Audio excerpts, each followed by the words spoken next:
nagising ka na naman. Bago ka makipag-usap kahit kanino. Punta ka uli doon sa walang nakakakita sa'yo. Manalangin ka uli. Panginoon, salamat po. Iniligtas mo kami sa magdamag. Maraming pwedeng mangyari sa magdamag eh. Sa ngayong umagang ito, nakikiusap po ako uli sa iyo. Ako po'y maghahanap buhay. Papasok sa eskwela ang aking mga anak. Maiiwang mag-isa ang aking asawa.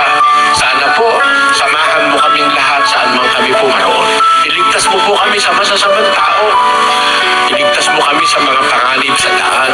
Sana, loobin mo, Ama, makasumpong kami ng biyaya sa iyong paningin sa maghapong ito. Sana po kumita ako ng sapat para sa pagkain at pangangailangan ng aking mga anak. Salamat po ng marami sa iyo. Sa pangalan ng aming Panginoong Hesukristo. Amen. Umalis ka na sa bahay. Huwag ka nang mag-alala. Bahala ang Diyos sa pamilya mo at sa iyo. Yan po ang pananalangin iniutos at itinuro ng ating Panginoong Hesukristo. Ito ang pinakamabuting pag-aasa ng isang Kristiyano.